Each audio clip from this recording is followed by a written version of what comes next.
Hello and welcome to The Game Changers. I'm Sue Anstiss, and this is the podcast where you'll hear from trailblazing women in sport who are knocking down barriers and challenging the status quo for women and girls everywhere. What can we learn from their journeys as we explore key issues around equality in sport and beyond? A huge thank you to our partners Sport England, who support The Game Changers through a National Lottery Award. I'm so pleased to be talking to Lucy Wray today. Lucy is a much experienced sports leader who is dedicated to shaping the future of women's sport. Lucy was Group CEO of Saracens from 2020 to 2024, steering the organisation through the men's relegation to the Championship, COVID and a capital raise, and brought the club back to the place where both the men's and women were champions of England. In 2024, Lucy became the co-owner of London Mavericks Netball, one of 8 franchises playing in the new Netball Super League. Lucy's also held an array of board positions across sport, including the Saracens Group, Premiership Rugby, Premiership Women's Rugby, the Esports Awards, which she co-owns with her husband, Benchmark Sports and Netball Super League. Lucy was also a very successful female athlete who captained the Wales lacrosse team, playing in 3 World Cups, and has had over 70 international caps to her name. So Lucy, shall we start with lacrosse? That's something I didn't know about you until you're obviously very humble because you haven't really talked about that. I wasn't aware of that. But was that always the sport for you, and what did you love about it? Yeah, I think it started at school. I went to a lacrosse playing school. There aren't actually that many lacrosse playing schools. And I guess I was at a pretty academic school, and I was never kind of the top 25% academic. But actually sport, I suddenly found I could be not the best, but in the top 25%. So when you kind of get that slight recognition, like it really kind of instills in you that kind of desire. I think I've always been very competitive and very driven. Probably got that from my mum and dad. So yeah, I think I just loved the game of lacrosse. My body was very broken after 3 World Cups, so I had to stop. I ruptured my ACL and I had a disc bulge and all sorts of things, but otherwise I'd keep playing now. But it's as close as I got to playing professional sport, although it was completely amateur. But going on tours to America and seeing, American sport, American college sport is incredible. So yeah, it just lit something inside me and I loved it. And I think my dad watched every single lacrosse match I ever played in. Oh, wow. Oh, fantastic. I went to Bristol University and he used to drive to Bristol from London every Wednesday afternoon to watch me play. Don't let me tell my kids that, because they're at university now and we don't always get down for all of their games. So he set a very high bar there, didn't he? He has. And now we've got to deliver the same for our kids. So we're going to be on the road a lot, I think. And what other sports did you enjoy? So obviously you found lacrosse at school, but were you an athlete across many other sports as well? I was a tennis player. I did kind of county tennis and I threw the javelin and I did a bit of county cricket as well. So I did multiple different sports, and my family sports mad. My grandmother was the Danish junior tennis champion and my grandfather was a scratch golfer, and my dad played cricket and rugby when I was young. And so I kind of grew up around the teams and always being at the cricket club or the rugby club on a Saturday or Sunday, throwing a ball around the whole time. I was a bit of a tomboy. So I was like never in dresses. I was always covered in mud doing something. And do you think if rugby had been more prevalent in your school at the time, do you think rugby would have been a sport that you would have played?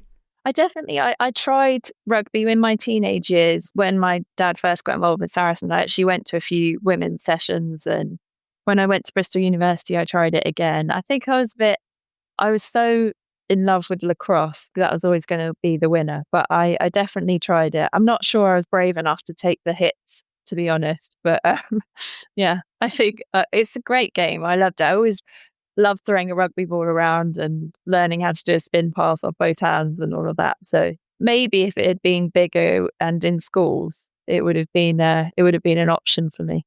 I do reflect on that myself, but as my kids keep telling me, I wasn't brave enough. It was just starting at Loughborough when I was there. I think I wasn't brave enough. I'm not sure I'm brave enough either. Although you played lacrosse, and that's a pretty scary physical sport at times too, isn't it? Yeah, you do get bruised arms a lot in lacrosse. So.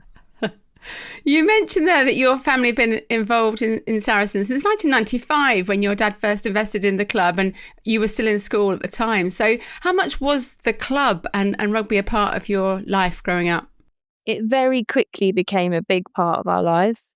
I remember as a little girl, well, actually I wasn't a little girl, I was about 15, 16, but we started kind of as a whole family going to the Saracens games every weekend. And I know my granny, when she was alive, Granny Ray, she kind of became the universal Granny Ray for the whole Saracens team. So it just became part of our extended family. So like all the players and their families and the staff, very, very quickly, we became like this giant kind of family. And it was really special. And at the time, it was exciting. It was the dawn of professionalism. And you had players like Francois Pina and Philippe Sella and Michael Liner, Kieran Bracken, Richard Hill, like all of these. And you were kind of, riding this wave of excitement with them because the game was changing so quickly. And I just remember being part of that, 17, 18. It was just, I loved it. It was like the best investment my dad had ever made, in my opinion, at that age. I'm interested because you mentioned, and I know we'll talk a lot about your dad and his support, but in terms of your mum's support and your mum's in support of him within Saracens and her kind of impact on you and your life then. Yeah, no, my mum's an amazing woman. I think I get all my inner strength from her because actually my dad tries to avoid conflict at all costs, whereas my mum will hit it straight on. So I think I kind of get a fair, and she's also ultra competitive. So I definitely get a lot of that from her. But she was very much part of the journey. She came to every game, loved it as much as it was and even now today, going to the Saracens games is like a big family thing. We have a box at Stonex Stadium, but it's just full of kids, full of family, cousins, like aunts, uncles, friends. It's never been a kind of corporate thing for us. It's just a nice way every weekend to be together. Yeah, that's so true. I was very lucky to come and join you before Christmas, actually, for one of the games there. And I absolutely felt that. I came away and said, I've never been in a box like it. And it was the fact that there was family and kids, and it just felt very like you were at a lovely family party. And then we got to watch amazing rugby as well, too. So, yeah, I definitely felt that from being there. Did seeing your dad involved at Saracens inspire you and your brother to want to work in the sports sector when you were young? Or was it just a kind of felt like a natural part of life? Both my mum and dad have both taught us the importance of kind of caring for people, putting people first, investing in great people. And that's what he's brilliant at. He's brilliant at finding great people and backing them for the long term to create successful businesses. So I remember he was Saracens was sounds wrong, but it was his hobby. It was his passion, but it wasn't his business. His business was, investing in Domino's Pizza and properties and telco and, all manner of different things. So you kind of, I guess, both my brother and I have that kind of desire to build businesses and run businesses, but we also have the passion of sport. So we've both just been lucky enough to kind of combine the two in terms of, I think we love the performance side of sport, but we equally love the business side of sport. And that's what my particular passion is, that real business side of sport. So obviously, I absolutely love the performance environment. I loved it when I played lacrosse, but I equally love everything off the pitch, off the court, building the brand, building a sustainable economic model, bringing in sponsors, how do you grow your social platform, everything that for me. And I think, our parents kind of gave us both. And then we were just so lucky to have grown up with all these amazing sporting talents around us. So when I was 7, we had a young Australian cricketer come and live with us who was Justin Langer, who turned out to be one of the best Australian cricketers. He lived with us he was like my big brother because he lived with us for 3 summers. And then he came back with his wife, and then his daughter worked for our events business for a few years. And we've kind of followed his career, and our families are very intertwined. And so it's just learning and having massive fortune to kind of speak to these people who've, reached the very top of their careers and been so successful and high performing has been, I guess, an incredible privilege along the way. And you mentioned that you're at Bristol University, but you studied languages at university. So what was your ambition when you went there? Was that a vocational thing that you thought you might do more in the space of languages? You're shaking your head. No.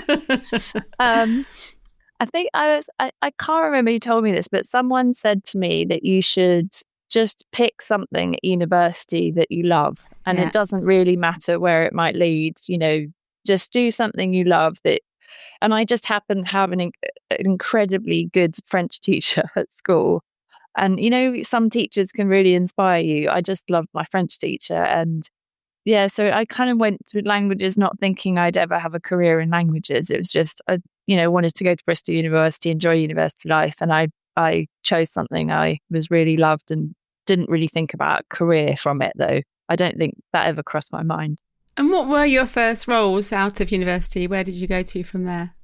So I went to an events business, mainly corporate events. I like that. I'm quite a bit of a perfectionist. I'm quite detailed and I want everything done a certain way. So that kind of suited me in terms of the organisation. I'm quite a people person. So that kind of came easy to me in terms of building those relationships and being kind of, front of things and chatting away to people. So that I kind of went down the events route. But I think at the time I had the opportunity to try and get into the 2005 Lacrosse World Cup team. So I was really training pretty hard to get into that. And so I got into that. And then the next 4 years, I was kind of doing the events, but part-time, but training. And I obviously very privileged to be able to do that and, to be able to take my sport because there's obviously no funding. In those days, you paid £5,000 or £6,000 for the privilege of going to the Lacrosse World Cup. But it was just amazing that I could get to do that. And I ruptured my ACL. At the time, it was awful when I was 16 or 17. But actually, I think that was the kind of making of me because my dad had just got involved in Saracens. So he kind of asked the Saracens team, where should Lucy have a knee done and how rehab? And there was a great strength and conditioning trainer who basically took me under his wing. And I think I'd always been good at sport because I've got good hand-eye coordination, but I'd never been that fit or that agile. That had never come that naturally to me. But through that rehab, I became a proper athlete because I had someone who really knew. And in those days, women's sport, you just didn't get that level of expertise. No. There was just nothing there. So in terms of, I was just so lucky that my rehab and strength and conditioning then was just so good that it made me into I think I got the very best out of my capability as a lacrosse player. So so I loved that, the World Cup in 2005 and then 2009 and 2013. And then I stopped. Wow. But so I think lacrosse was really dominant in more than career for that until I was about kind of 28. Lacrosse was everything. And then I bought a small events company called MBN Events, and which my brother now owns. So it's kind of passed through.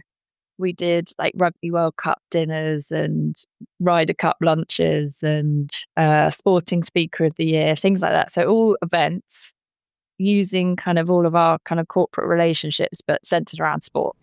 Yeah, so we built that, and it's a really good little business still today. And then I think you mentioned in the intro, my husband and I founded the Esports Awards, which Tom takes all the credit for because he's done all the hard work. But we started it in London, and now it's been to Texas, Vegas, and now it's in Riyadh. Wow! And all of these things have kind of, you learn so much just in different industries and different things, how they work. I mean, the esports world is incredible in terms of how they've harnessed audience growth and digital and social and influencers, etc. So how you learn that and apply a bit of that to traditional sport. And I just find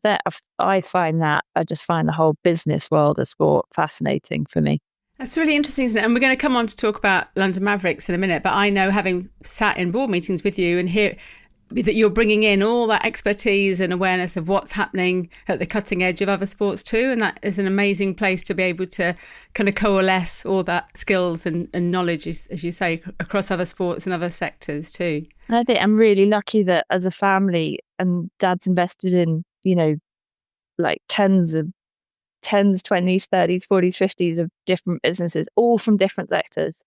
So, and you just learn from each one, whether they're consumer, pharmaceuticals, like you're constantly in. And that's where I think my dad's been really good at he probably sends us both like 10 emails a day about different businesses, just updates. Oh, wow. So like, this is happening, this is happening. So you're kind of like, it's just an incredible learning journey. Yeah. The constantly, the whole time. Yeah. And he does sometimes check that we're opening all the emails, but we do. So from that work in the event space, you then took on a variety of leadership roles at Saracens. And in 2020, you became CEO. And as I mentioned in the introduction, it's quite a tough time for the club. It had just been found guilty of breaching Premiership salary cap in the previous 3 years. And the men's team would then be relegated to the Championship the following year. So how did it feel to be taking over as CEO? It was a difficult time for the club. Yeah, it was incredibly difficult. I think I maybe assumed the role of CEO by default because nobody else wanted to do it at the time. And I'm not sure anyone thought I could do it, but actually one of the things I'm most motivated by is proving people wrong. So if someone says I can't do it, I really then go out of my way to make sure I can do it.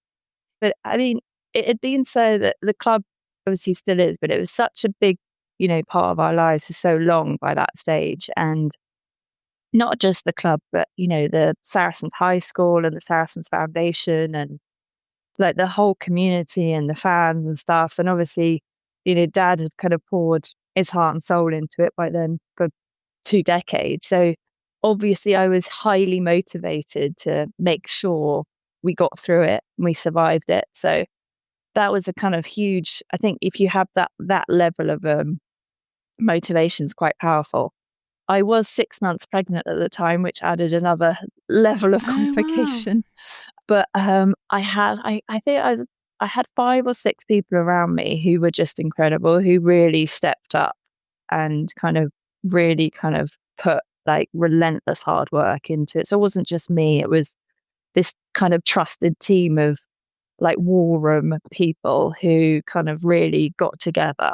And then obviously COVID hit. So we took this massive fine. The club was in turmoil. We were relegated and then COVID hit. So it was kind of strange though, but because we'd been relegated and we were in a massive crisis already, we'd already planned for COVID without knowing it. So we were actually in probably a stronger place than a lot of the other Premiership clubs, because when it hit, we'd already done all the how do we cut costs? How do we survive this year? How do we then come out the other side? And I think for me, when I became CEO, I was in quite a unique position because I already had like decades of friendship and relationships with the players and coaches and staff. So we already had quite a like deep level of trust. And at that time when there was just so much, like literally there was a fire to put out every 4 days, there was another fire. It was just relentless. And I think having, that depth of relationship with all the key people was very powerful. And I'm not sure we would have got through it if we hadn't had we'd already been through so much like success and failure together that it's just another battle to get through together. As you said, you almost weren't expected to be taking that role. Did you feel the pressure to behave in a certain way when you came in as CEO, or were you able to manage the club in your own style? No, I didn't. I think, it was a really steep learning curve. You're dealing with crisis comms. We were like taking up 2 pages of the sports press every single day, pretty much for 6 months. So it was, at the time, you're just, as a rugby club, you're not equipped really to deal with that. You just don't have the expertise or the knowledge of, so it was very, very difficult to kind of navigate through that. And I think the things I learned were, just you double down on your values and your kind of moral compass. And for us, it was like, we've always been a people first club, people caring for our people. So let's put our people first.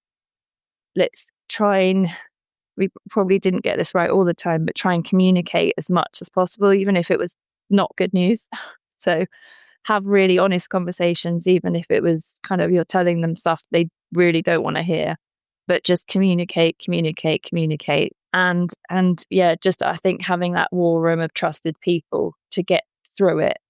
It was really just making sure we had people at the core of every decision making, like our people. It was, in some ways, we had to just put a little bubble around us and just get through it together and just kind of shut out all the noise from the outside world. We made a lot of mistakes through that period, but I think we learned pretty quickly as well. And I have met some of the team. That might be the team in the core war room, as you mentioned, that worked with you when you were CEO at Saracens. And I've only heard positive things about them, about the culture that you created, not just at that level, that pervaded the whole club, really. So for you personally, what's your leadership style? How would you go about creating a culture that impacts the whole organisation? I think culture for me is like a set of behaviours. So it's a collective of individual behaviours. And so therefore for me, culture is people. And I think there's a quote that my dad's always liked a lot and taught me, which is people don't care how much you know until they know how much you care. So I think we've been very good at putting people first and really, really caring for them. Almost so you kind of, a culture is like a family. So everyone can be themselves. You have that sense of, security, honesty, you have each other's back. I think great cultures are always evolving. They're always trying to get better. We never wanted to be complacent as well. So we'd kind of experienced a lot of success, but we'd never wanted to be complacent. So it's like, how do you get better? How do you get better? How do you improve? I think in terms of my style of leadership, I'd say it's definitely evolved, and I probably have adapted quite a lot. But I think centrally to it, I try to live my values and how I behave like 24/7. You can't ever have a bad day really, because you speak to someone badly or you don't value someone's opinion, or and that is just it's so damaging to a culture just to have one bad day. So I think you've got to, as a leader, that the fish stinks from the head, that everything comes down from the top. So you can't have a great culture if you don't have great people at the top who are really like living and breathing those values of putting people first and caring for people. But I think that doesn't mean you have to be soft. You've got to have honest conversations, but sometimes those conversations are really tough. Like telling someone who's been part of the club for 15 years that it's time to move on. I mean, that's a really tough conversation, but you've got to have it. I think you've got to be quite disciplined in decision making, quite focused. You've got to know exactly, you've got to have very good attention to detail. At times, you can't make decision by committee all the time. You've got to make the decision. You've got to take accountability for those decisions. And I think I've learned, you've always got to have your team's backs. So, I would like to think I always kind of took responsibility for something that went wrong. Ultimately, you're at the top. So if someone has made a mistake, A, it's a mistake. They've not done it on purpose. So you got to help them learn from that mistake. But B, ultimately, it's your fault because they maybe then weren't equipped to deal with that situation on their own. So I guess that's I don't know, I haven't been very succinct, but around the houses. No, but all such useful and important stuff, isn't it? And I think, and at the time, I think you were one of only 2 female CEOs of Premiership clubs at the time. And obviously it was a very male environment of professional rugby. So was that a challenge for you as a woman and say a relatively young woman in that role too? How did you kind of navigate those pressures, or did you feel there were pressures? Yeah, I mean, there was definitely, when I first became CEO, I was also joining the kind of investor board calls, which were 100% male. There were a few of them that my mum and I used to giggle because it was during COVID, so everything was on Zoom. But obviously I'd have my camera off, but quite a few of them I was breastfeeding because I had a newborn baby. And we always used to laugh thinking, God, can you imagine if they knew what was going on behind this camera? But it definitely took me quite a bit of time to build up the confidence to have a voice. I think it's quite intimidating. So you have to work really hard to gain their respect. But I think once you've got their respect, then it's a great environment. I didn't I think I probably had to change my language slightly. I would be more of a kind of collaborative type language. So, what do we think of this? And do you think we could do it a different way? Whereas I felt you had to be much more direct and much more, I think this is not the way I would go. I would go this way. There was definitely, I learned to change my language in certain situations and be much more kind of forceful and direct. And I think I kind of, whenever there was a investor board call meeting, or I'd always get the agenda and basically revise for it like an exam.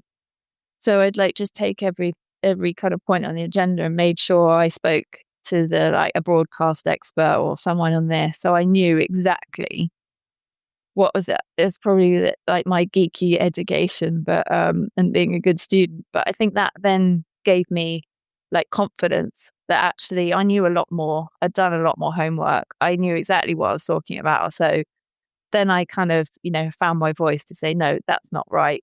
That's not what like the market's saying. That's not what's happening in our sports. This is where we should be going. So I think that kind of helped me as well. That's really interesting. I spoke to Jo Coates on the podcast from when she was at netball, but she'd obviously worked a lot in football before, and we talked about that. And her piece was exactly that, over preparation for board meetings, to go in and know absolutely everything, to give you that confidence to find your voice, which is sad. But if that helps other women moving forward to hear that and know that enables them to gain that confidence to I would say though that you then, once you've gained their respect, it's a great environment to be in. I found it a great environment to be in. Yeah. After a year or so, or maybe it was 2, but they'd be like, "Oh, Lucy, what do you think?" And I was like, "Oh, yes, I've made it. I'm good. Someone values my opinion." And you've also been a huge supporter of women's rugby, both at Saracens, but you were also a director of the PWR, the Women's Rugby Premiership, it's initiated. And I'm interested in your thoughts on rugby generally, but with the Women's Rugby World Cup taking place this autumn, how hopeful and excited are you about the opportunities across women's rugby right now? I think women's rugby, especially in England, is riding like the crest of a wave, especially, the RFU have been exceptionally good at being like the first mover advantage and investing in the women's team and the Red Roses. And likewise, having the first professional club league. So you kind of got that advantage over the rest of the world to, hopefully the Red Roses, I know they're favourites, and it's very easy to say you're favourites and then actually go on to win it. But there could be this incredible moment next September if they go on and do that. And you have got some big stars of the game, more so really in the women's game, that are really coming through as big personalities like Ellie Kildan and obviously Alona Mayer. And I think that's only brilliant for the women's rugby. And also I read actually in the Times today that there's now a black market for Women's Rugby World Cup tickets, where they're trying to sell tickets at like 10 times the value. And so the World Rugby are trying to crack down on it. But that's actually brilliant, because it's obviously not great, but brilliant in a certain way, in that you only get that kind of black market, something that's actually valuable and in demand and people want to go to. So from that perspective, it's brilliant. I guess my only is rugby, club rugby, international rugby. I think there's just a lack of investment in the game.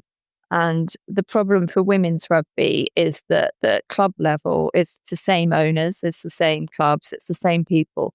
And whilst there's big pressure on the economic model and the financial sustainability of it all, it's therefore whether you have the right investment at the moment to capitalise on this, what could be an incredible moment for women's rugby and rugby in general. So I think time will tell, but it's I guess my nervousness is that there aren't the right building blocks in place to really capitalise on what could explode. You've got to get women's rugby in schools, playing in schools, all schools, state, primary. It's a big grassroots participation. You have to utilise this moment, and that will be absolutely key to get right. Hopefully we will get it right. It's interesting, isn't it, on that ownership piece? I was listening today to Maggie Murphy on Unexpected Goals podcast. I give them a plug, another podcast plug on this podcast, but talking about that every WSL club now is owned by a Premier League club. And so there isn't that independence, that opportunity to do things and shape things that are solely focused. And obviously you've got the London Lionesses in the Championship that do have that, a couple of other clubs too. But how, in terms of the PWR and women's professional rugby, how much do you think those clubs should be emulating what we've seen in Premiership rugby on the men's side? Or is there an opportunity to do things very differently and, you know, create more potential across the women's game? I think they've got to do things differently. Like, they can't follow the men's model because the men's model doesn't work. It's not a economic model that is financially sustainable. And I think that's one of the things the men's game is struggling with at the moment and wrestling with, is how, you know, and also the broadcast market's completely changing. You're not going to get big checks from broadcasters, you know, necessarily in the future. You've got to tell a completely different narrative. I think, you know, women's rugby has to really think outside the box and think very carefully about, you know, where they go next and how they capitalise on next year at club level. And I strongly believe it needs to be look and feel very, very different to where the men's game's gone. We could do a whole podcast on that, and we can come back and talk to you again on that one. We could.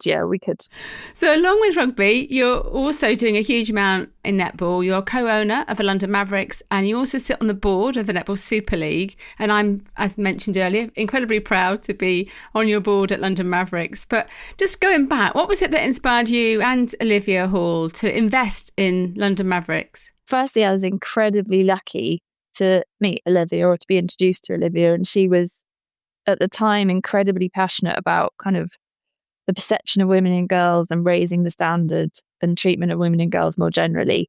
And she believes passionately that women's sport can be a massive lever for that. And so we were introduced because I kind of knew a bit about women's sport, and we just got on. So that was just a very fortunate meeting for us both. But in terms of Mavericks, I think we both looked at it. We're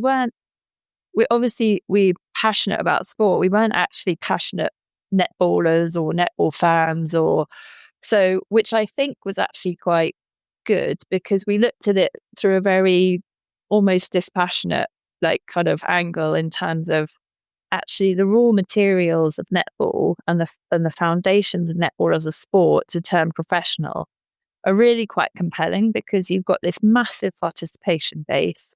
You know, it's bigger than men's and women's rugby put together. I think it's still 3 or 4 times bigger than girls' football. It's huge. It's played in every school. Everyone you speak to has some connection to netball. Either they've played it, or their daughter plays it, and so, you know, you've got this huge untapped potential, which a lot of sports don't have. So that was a big kind of tick. In terms of taking it professional, it's actually a relatively low cost base, because you just have 10 players in your Netball Super League squad. So it's not like rugby or cricket or football where you need much, much bigger squads. So in terms of being able to pay players, put a really good performance environment around them, it's a kind of lower cost entry point to other team sports.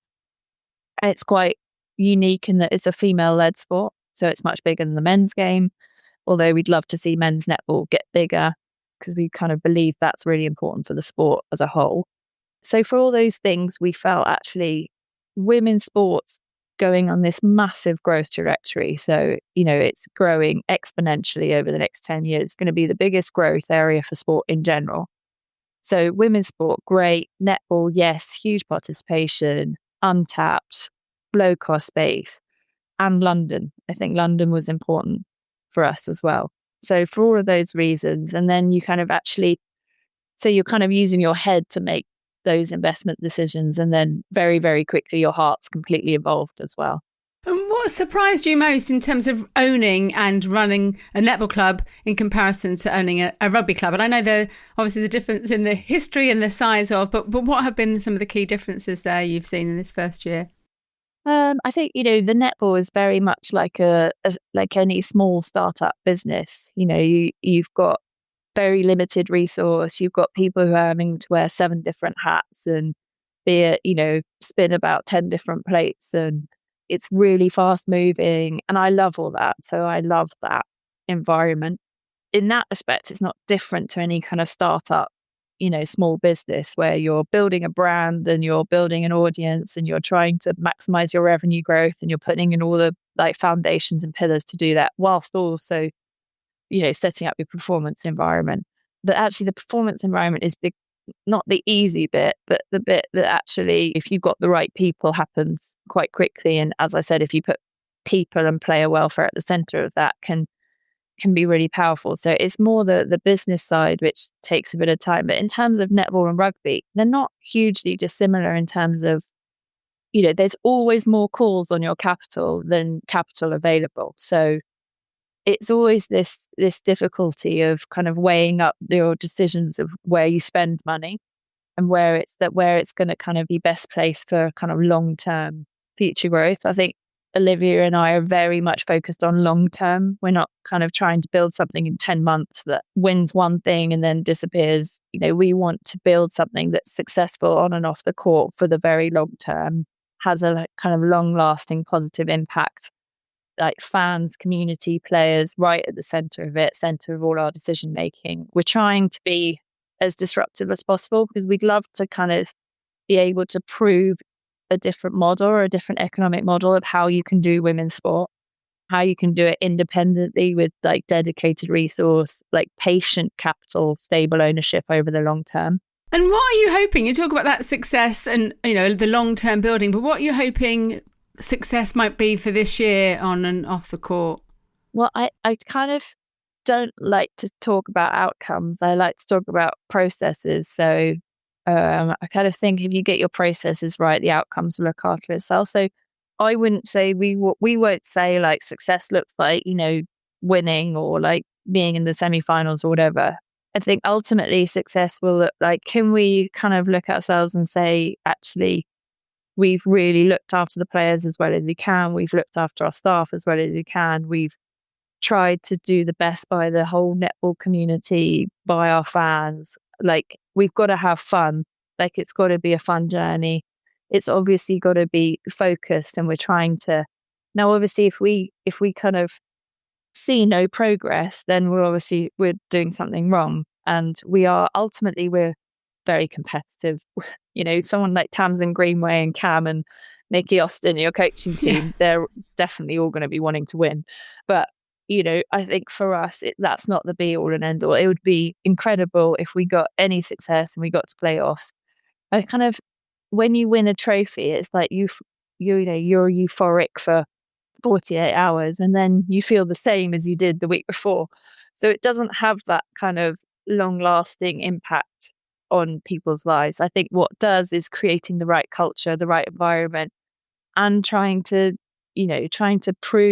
be competitive on and off the court. How can we be the best at fan experience? How can we give the best match day experience? How can we get the most sponsorship? How can we drive our audience growth? How can we deliver brilliant content? Like, that's how we're like pushing ourselves to constantly do better. And we talk a lot, don't we, about social purpose. And obviously winning trophies does help with that also, because you've got a bigger voice and awareness of what you're doing. But how tough is it to balance those commercial aspects that you've mentioned there, running a sports team, and then also maintaining the values and ensuring that you are having that wider social impact? Yeah, I personally don't think they're two silos. I think, they can sit hand in hand. You mentioned I sat on the board of Benchmark Sport. One of their businesses is Think Beyond. And they have a great line, which is basically purpose-driven growth.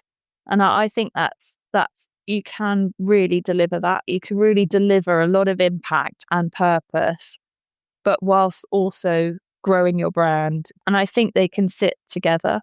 And I think, brands really resonate with that. And your kind of fans and your community 100% resonate that. I think their relationship with a club goes far beyond the final whistle on the court. Like, you want them to feel proud of something, that your club stands for something more.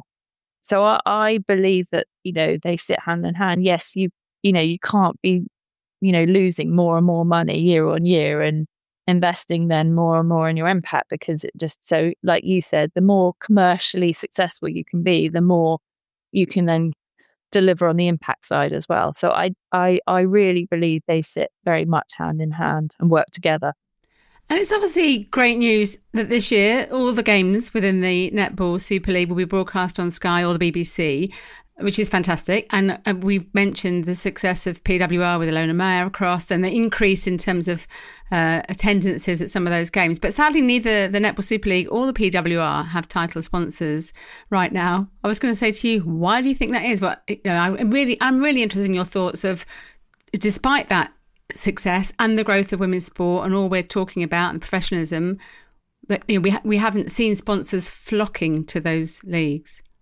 I think success isn't built overnight, and so neither of these leagues, they're still in their infancy. They're putting in, it's a steep growth rate, and they're putting in all the time and all of that, and the right foundations, but it's just going to take time. You've got to get, like, sponsors aren't just going to do it because, oh, it's nice and it's women's sport. They need a justification. So you've got to give them that justification. That takes time to build. And it's definitely there, but I do think those rights need to be sold completely differently, with a different narrative, and very differently to men's sport. I think there are very different levers to pull when you're selling that sponsorship, but I think it will come. It's just, you're fighting in that kind of squeezed middle market where everyone's going after that, 500,000 plus to 1 million of sponsorship, where you're fighting with all the men's rugby clubs, men's leagues, men's football clubs at a certain level are all in that market together. You're all fighting for that spend. So I think it's a tough area to be, but I think it will come. I think it needs the right level of investment, and it needs really patient capital, but it will come. Fabulous to hear. And I know that you're looking at investing in more women's sports properties right now. I know you've been exploring sports beyond netball and rugby.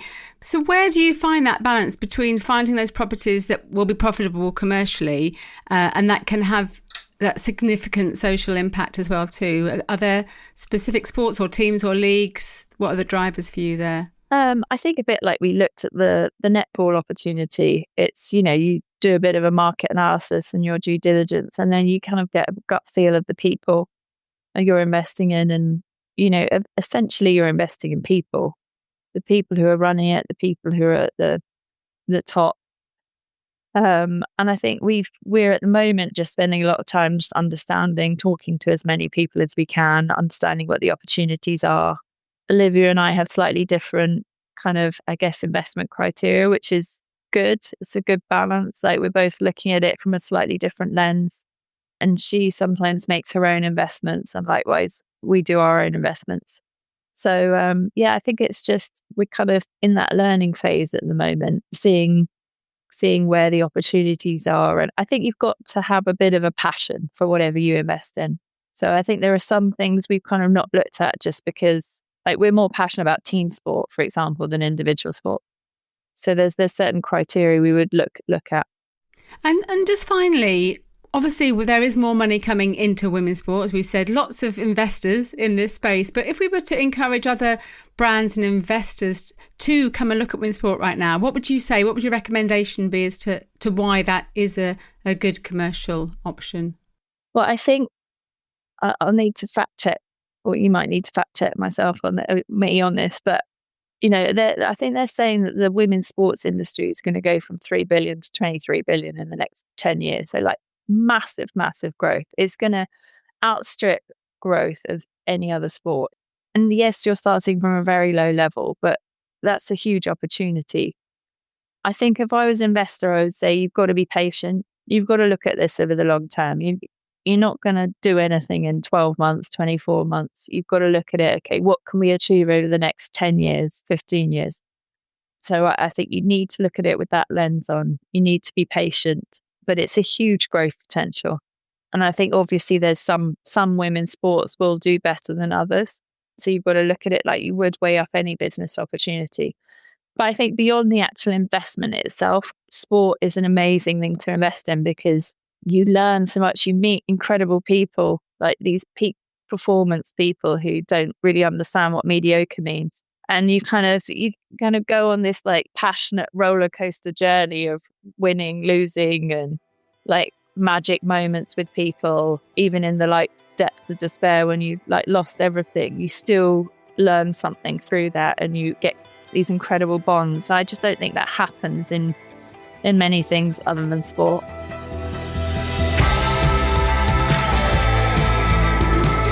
It was great to catch up with Lucy, and I'm so impressed with all she's doing in sport and excited to see the impact of the London Mavericks on and off the court. If you'd like to hear from more trailblazers, there are over 200 episodes of The Game Changers that are all free to listen to on podcast platforms or on our website at fearlesswomen.co.uk. My other guests have included elite athletes, coaches, entrepreneurs, broadcasters, scientists, journalists and CEOs, all women who are changing the game in sport. If netball is your thing, then other guests have included Pamela Cookie, Jo Coates, Layla Guskuth, Sue Campbell, Liz Nichol and Serena Guthrie. As well as listening to all the podcasts on the website, you can also find out more about the Women's Sport Collective, a free, inclusive community for all women working in sport. We now have over 10,000 members across the world, so please do come and join us or tell other women working in sport about us. The whole of my book, Game On, The Unstoppable Rise of Women's Sport, is also free to listen to on the podcast. Every episode of Series 13 is me reading a chapter of the book. A huge thank you again to Sport England for backing the Game Changers and the Women's Sport Collective with a National Lottery Award, and to Sam Walker at What Goes On Media, who does such an excellent job as our executive producer. Thank you also to my lovely colleague at Fearless Women, Kate Hannon. You can find The Game Changers on all podcast platforms, so do follow us now and you won't miss out on future episodes. Come and say hello on social media, where you'll find me at Sue Anstiss. The Game Changers. Fearless Women in Sport.